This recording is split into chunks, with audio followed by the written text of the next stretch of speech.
무엇을 해야 하는가라는 제목인데요. 제가 생각하기에는 꼭 해야 되는 두 가지가 있고 앞으로 해야 될 한 가지 정도가 추가가 될 수 있을 것 같습니다. 하나는 일단 이제 제일 야당이기 때문에 권력을 견제하는 역할을 좀 제대로 했으면 좋겠습니다.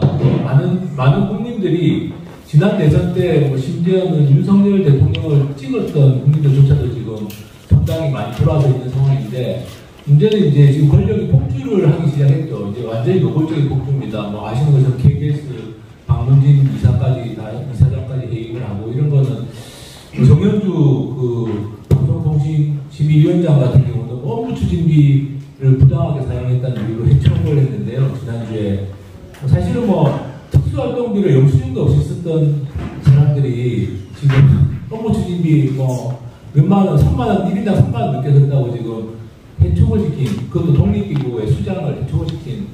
저는 이제 제가 최근에 이런 사태들을 보면서 이 정권 이제 선을 넘었구나라는 생각합니다. 근데 그게 저만 느끼는 게 아니라 많은 국민들이 느끼는 건데, 근데 문제는 왜 제1야당이 이런 권력을 제대로 견제하지 못하는가.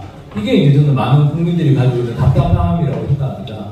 저는 제1야당으로서 좀 권력을 제대로 견제했으면 좋겠습니다. 그게 저는 민주당이 지금 해야 되는 권력을 잘 견제하는 모습을 보여줘야지 내년 총선 때 권력을 윤석열 정권을 견제하기 위해서 야당이 표를 달라고 할 거 아닙니까? 근데 권력을 견제하지도 못하는 제1야당이 내년 총선에 어떻게 국민들에게 권력을 견제하지도 못하는데 권력 견제를 위해서 표를 달라는 이야기를 할 수 있겠는가, 이런 저는 생각을 해보게 됩니다. 그리고 두 번째로는 약속을 이행하는 정당이 돼야 된다고 생각합니다. 죄송합니다. 민주당은 작은 정당이 아니라 소수 정당이 아니라 일종의 집권을 목표로 하는 정당 아닙니까? 그러면 약속을 지켜야 되는 거 아닙니까? 오늘 이제 이미 위원장님이 말씀하셨던 그런 내용들이 사실 다 지난 대선 때 다 민주당 의원 쪽에서 만장일치로 통과시킨 겁니다. 위성정당을 방지하는 연동형 비례대표제, 권역별 비례대표제를 도입하겠다. 그게 지난 대선 직전에 민주당 의원총회에서 만장일치로 통과가 된 건데, 그러면 그 약속을 이행을 해야 되는 거죠.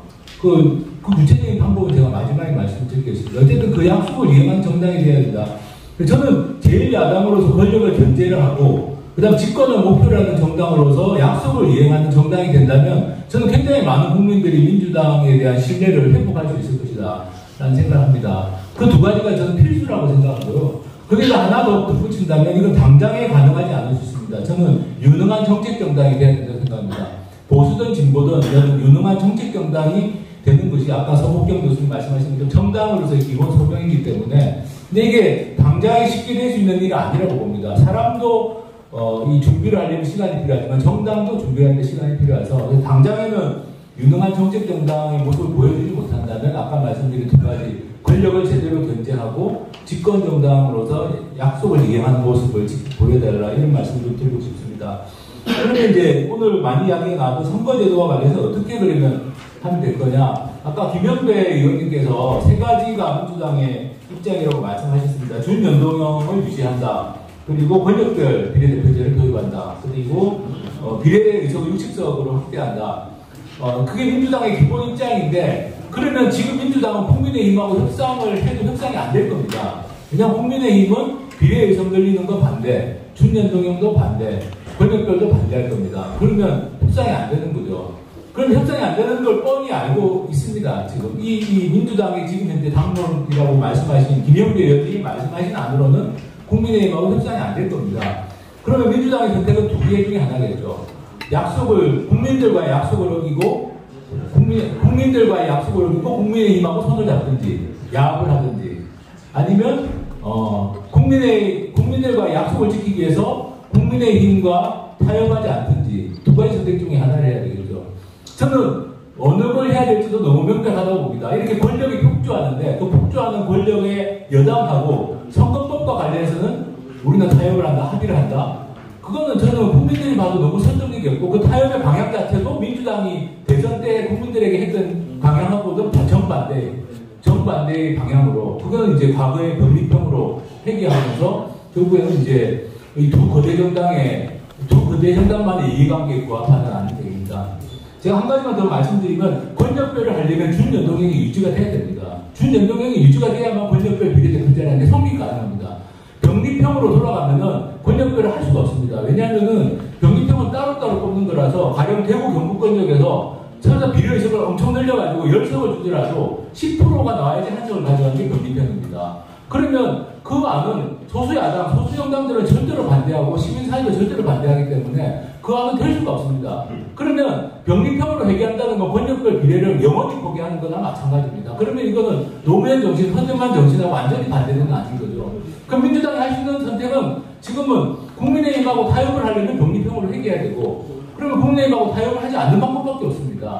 지금 2+2 협상을 하지만 2+2 협상을 최대한 해보되 안 된다면은 국민의힘하고는 협상을 안 하는 거죠. 그러면 내년 총선 어떻게 되느냐? 지금 현재의 제도는 준연동형입니다. 이미. 준연동형으로 내년 총선을 치르면 됩니다. 그러면 민주당이 마지막에 하나 단독으로 처리해야 되는 거는 위성정당 방지하는 거. 그거는 모든 국민들이 아마 찬성할 겁니다. 준연동형을 하는데 그러면 타협이 안 돼가지고 준연동형으로 내년 총선을 치르는데 위성정당 만드는 거 그냥 놔두자는 국민들이 대한민국 국민들 중에 몇 프로 정도 되겠습니까? 저는 위성정당 방지조항은 민주당이 단독 처리해도 좋다라고 저는 생각합니다. 그리고 또 한 가지, 임명위원장님이 말씀하신 그 권력별 비례대표제, 저는 뭐 지역구 비례 동시출마 다 필요하다고 생각하는 사람이지만 민주당이 단독으로 처리할 수 있는 게 어디까지인지를 한번 우리가 생각해 볼 수 있는데, 위성정당 방지는 민주당이 단독으로 처리할 수 있다고 생각합니다. 그리고 또 한 가지, 권력별 비례는 민주당이 그동안 숱하게 약속했던 것이고, 지역주의 극복은 사실은 호남에서의 국민의힘 당원들도 원하는 것일 수 있습니다. 권력별 비례대표제는. 저는 이건 초당적인 문제이기 때문에 권력별 비례대표제를 통해서 지역주의를 극복해야 된다는 건 사실 대한민국의 국가적인 정말 과제인 거죠. 그래서 저는 위성정당 방지와 권력별 비례 두 가지만 민주당이 단독 처리해도 된다고 생각합니다. 어차피 지금은 현재 제도는 준연동형이기 때문에 그 방법은 어차피 선거법은 국회를 통과할 수밖에 없습니다. 내년 총선 치르려면 내년 선거법 행정을 해야 되기 때문에 국회의원 선거보다는 선거법, 공직선거법 별표로 붙이게 되기 때문에 선거법을 통과를 안 시킬 수가 없습니다. 통과시킬 때 민주당이 단독으로 두 가지를 추가해서 통과시키면 됩니다. 제가 생각하기에는 그런 정도의 결기를 보여줘야지 국민의힘하고도 협상이 될 거라고 생각하고요. 그렇지 않으면 국민의힘이 절대로 협상에 나설 이유가 없습니다. 지금 국민의힘 입장에서는 그렇게 되면 저는 아까 말씀드린 대로 민주당으로서 하시는 최악의 선택은 국민과의 약속을 어기고 국민의힘과 그러지 않나. 국민의힘과 많이 좀 하지만 국민과의 약속을 어기고 국민의힘과 말로 하지 말아야 돼. 최악의 선택이다. 선거제도와 관련해서는 그런 말씀을 드리고 싶고, 정말 어렵다면 국민들이 대다수의 국민들이 동의할 수 있는 것만 민주당이 단독으로 처리하고 내년 총선을 치르는 것이 그냥 현명한 선택일 수 있고, 윤석열 대통령이 거부권을 행사할 수 있지 않느냐? 저는 거부권을 행사해도 좋다고 생각합니다. 그러면 그야말로 정말 내년 총선은 윤석열 정권과 국민의힘을 심판하는 총선이 될 수밖에 없습니다. 이렇게 대다수 국민들이 원하는 위성정당 방지조항 넣었다고 해가지고 윤석열 대통령이 거부권 행사한다? 권력별 비례대표 하자고 한다고 거부권 행사한다? 그거는 저는 되게 어려운 이야기라고 생각하기 때문에 저는 그런 식으로 좀 선거제도 관련된 문제가 지금 막바지까지 왔기 때문에 뭔가 좀 해법을 찾았으면 좋겠다라는 제 나름대로 아이디어를 좀 드립니다. 이상으로 제 표를 마치겠습니다.